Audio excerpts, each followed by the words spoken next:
Eh bien, on parle de cela. Parce que depuis octobre, et l'hebdomadaire Marianne l'avait relayé, une étrange rumeur avait surgi. Eh bien, ça a été confirmé en octobre dernier, donc il y a plus de 6 mois, par le ministère de la Transition écologique, Christophe Béchu.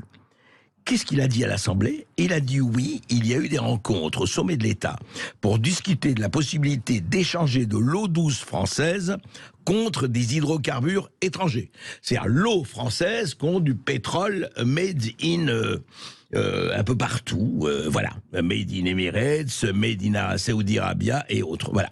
Et paraît-il, voilà, on l'a fait déjà, c'est commencé, les porteurs de projets, il y a eu mars et juin dernier, il y a eu des réunions. Ça a été révélé par Marianne et par une question d'actualité à l'Assemblée nationale. Et Marianne, c'est pas un journal Non. dont on doit se méfier, c'est un journal d'investigation. Tout à fait. Et puis, c'est très détaillé parce que c'est 19 tankers de 200 000 mètres cubes par jour qui partiraient de Fos-sur-Mer et 48 tankers de 80 000 mètres cubes qui partiraient de Martigues. Et 4... Par jour, vous dites? Par jour. Par jour. Et 4 milliards de mètres cubes, c'est la consommation annuelle des Français. D'accord. 4 milliards, oui. Et là, vous dites combien par jour? Donc, 18 tankers et 48 tankers. Donc c'est détaillé. Donc c'est pas une rumeur. C'est pas une rumeur. Donc, vous savez, la rumeur, l'histoire de la cocotte minute, c'est très facile bien sûr. Donc on veut échanger des ressources naturelles contre des ressources vitales.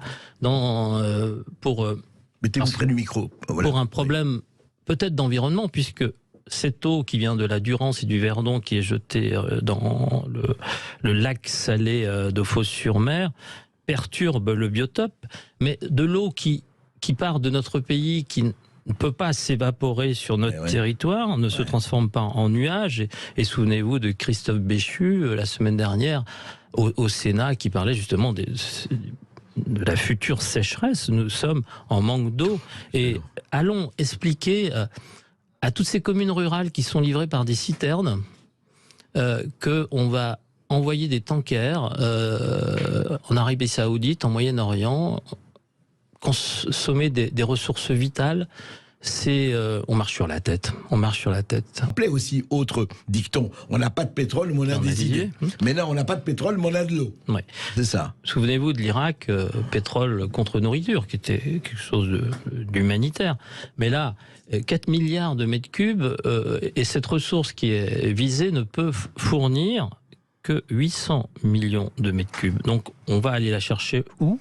Dans les nappes phréatiques qui alimentent ou qui vont alimenter les méga bassines qui ont créé quand même des problèmes où là on est vraiment dans la goutte d'eau, dans la méga goutte d'eau qui va faire déborder le vase.